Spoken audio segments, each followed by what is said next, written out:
దాంట్లో చాలామంది ఉగ్రవాదుల్ని వాళ్ళు కోల్పోయారు. ఇప్పటికైనా బుద్ధొస్తది అని ప్రపంచ దేశాలన్నీ గూడా ఎదురు చూస్తున్నాయి గాబట్టి, సరే పాకిస్తాన్ నెక్స్ట్ స్టెప్ ఏంటి? మనమేం చేయబోతున్నాం? ఇవన్నీ గూడా ముందు ముందు మాట్లాడదాం. బట్ ఇప్పుడు జరుగుతున్న ఆపరేషన్ సింధూర్‌కి మాత్రం రాజకీయాలన్నిటిని పక్కన పెట్టి కులాలకు, మతాలకు, పార్టీలకు అతీతంగా గూడా ఏదైతే మద్దతుగా నిలుస్తున్నామో, దాంట్లో కాంగ్రెస్ పార్టీ గూడా పూర్తి సహకారం అందించిందని ఇందాక మనకి వెంకటరెడ్డి గారు చెప్పారు. సో, ఓవరాల్‌గా ఇవాల్టి ఆపరేషన్ సింధూర్ గురించి, ఇక మీదట ఏం జరగబోతుందనే విషయాల గురించి ఏం చెప్తారు? ముందుగా తోటి ప్యానలిస్టులకు, మీకు, ప్రేక్షకులకు అందరికీ నమస్కారం. ఇప్పుడు ఈరోజు అఫ్కోర్స్ ఇదేదైతే టార్గెట్ను సెలెక్ట్ చేసి ప్రిసిషన్ స్ట్రైక్స్ చేసి విజయం సాధించుకొచ్చినందుకు మన భారత ఆర్మీ వాళ్లకు మనం సెల్యూట్ కొట్టాల్సిందే, అభినందించాల్సిందే. There is no doubt. అంటే ఇప్పుడు మనం ఒకసారి ఆలోచించినట్టయితే మన గిరిధర్ గారు త్వరగా చెప్పి వెళ్ళిపోయారు, కానీ ఇప్పుడు పాకిస్తాను ఏదైతే ఏర్పడ్డదో ఆ ఐడియాలజీ వేరు, సరే ఐడెంటిటీ వేరు, వాటి మీద వేరుపడ్డా కానీ ఇప్పుడు మన భారతదేశం ఇంత మనం అభివృద్ధి చెందుతున్నప్పుడు, నేను డిప్లొమాటిక్ కమ్యూనిటీలో అంబాసిడర్గా ఇప్పుడు ఒక 30 సంవత్సరాల పైగా చూస్తున్నాను కదా. చైనా ఈజ్ ద మెయిన్ అంటే ఏమంటారు, stumbling block for our growth. Right. ఇప్పుడు చైనా ఉపయోగించుకుంటుంది, లేకపోతే చైనా సపోర్ట్ లేకపోతే పాకిస్తాన్ తోక కూడా ఊపలేదు. As simple as that. Okay. దినదినం కూడా బ్రతకనికి కూడా ఇప్పుడు చైనా సపోర్ట్ చేయటం, తర్వాత ఇది ఐఎంఎఫ్ లోన్లు ఇవ్వటం, ఈవెన్ ఈ టెర్రరిజానికి కూడా చైనా సపోర్ట్. మసూద్ అజర్ అయినా ఇంకా మిగతా టెర్రరిస్ట్ అయినా ఏది మన ఇంటర్నేషనల్ కమ్యూనిటీలో యుఎన్ఎస్సిలో వాళ్ళను టెర్రరిస్ట్లా డిక్లేర్ చేయాలనే చివరి దాకా వచ్చిన డిస్కషన్ చైనా సపోర్ట్ చేస్తుంది, పాకిస్తాన్కు అండగాస్తుంది. అందుకనే పాకిస్తాను ఆ చైనా సపోర్ట్ చూసుకొని ఈ విధమైన చర్యలు తీసుకుంటుంది. ఇలాంటి చర్యకు రావడానికి ఇంకొక కొన్ని కారణాలు. ఇప్పుడు ఇంటర్నల్ ఏదైతే పాకిస్తాన్ డెవలప్మెంట్స్ ఉన్నాయో, ఆ డొమెస్టిక్ కంపల్షన్స్ వాళ్ళకి ఎలా అయినాయి అని అంటే ఫెయిల్డ్ స్టేట్, అది ఎలా మునిగిపోతున్నారు. మునిగిపోతూ భారతదేశం అభివృద్ధి చెందుతుంది కదా, దాన్ని కూడా ఎందుకు ఉంచకూడదు, లోపల మనతో పాటు వాళ్ళు కూడా బురద రాద్దాం అనే పద్ధతిలో పాకిస్తాన్ ఉన్నది. ఆహా, ఎంత మంచి అదం దొరికిందని చైనా కూడా పాకిస్తాన్ ఉపయోగించుకుంటుంది. సో దాంతో ఆ ఫెయిల్డ్ స్టేట్ పోవటం వల్ల ఈ చర్యలకు దిగటం మొదలవుతుంది. అంతేకాకుండా ఇప్పుడు మునీర్, ఆయన ఇప్పుడు ఆర్మీ చీఫ్ అయితే ఉన్నాడో, ఆయన ఒక విధమైన అంటే ప్రీవియస్ మన ఆర్మీ జనరల్స్ లెక్క కాకుండా ఈయన ఒక ముల్లా లెక్కనే మాట్లాడుతున్నాడు. ఏంటంటే మనం ఇది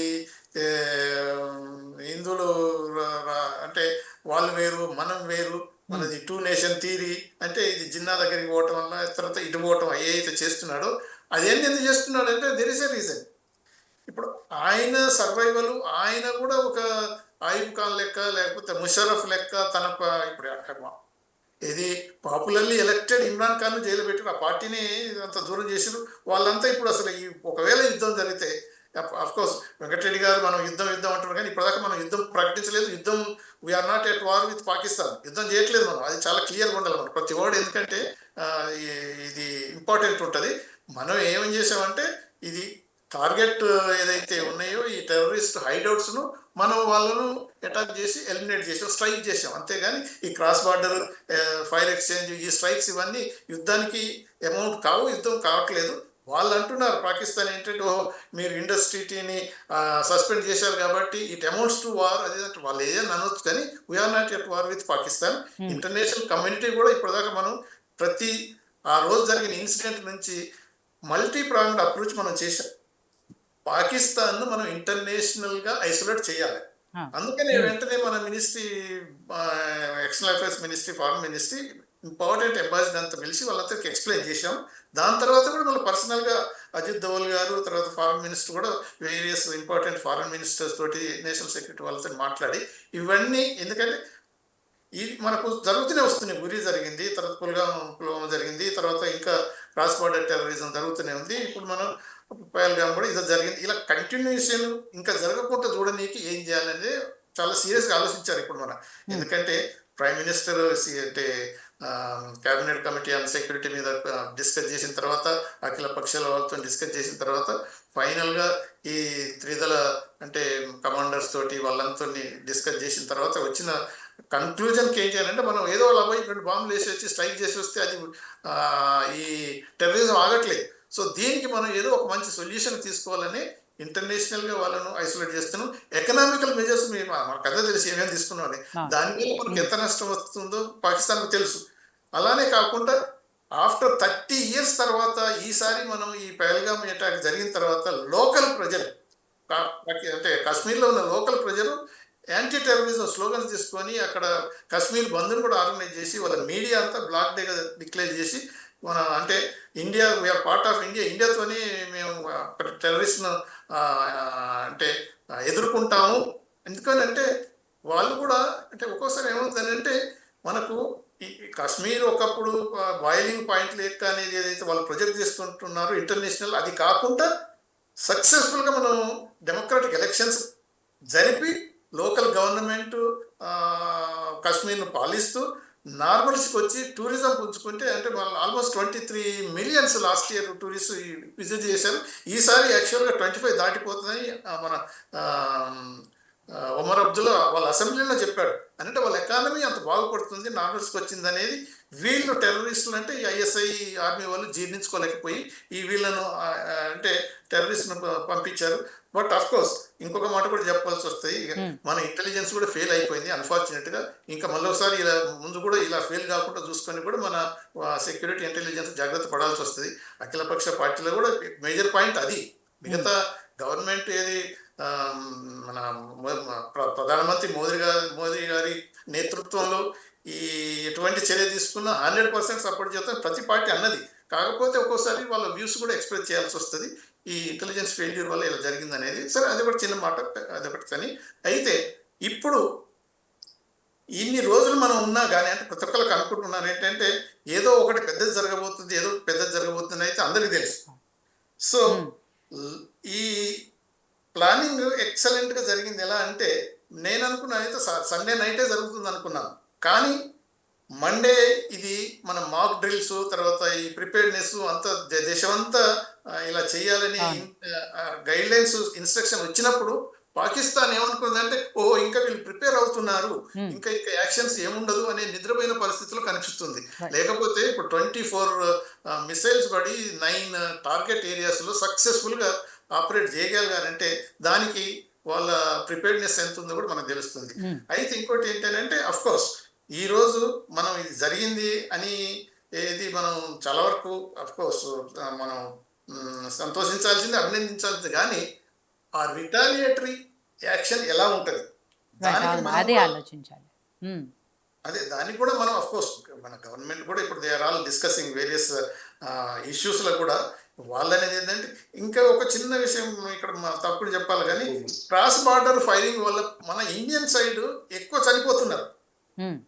ఇప్పుడు చూసినట్టయితే ఇండ్లు అవన్నీ డిమాలిష్ అయిపోయి ఏది స్మాల్ ఆర్మ్స్ ఫైర్ ఎక్స్చేంజ్ కాదు, ఆర్టిలరీ కూడా ఉపయోగిస్తున్నారు వాళ్ళు పాకిస్తానీస్.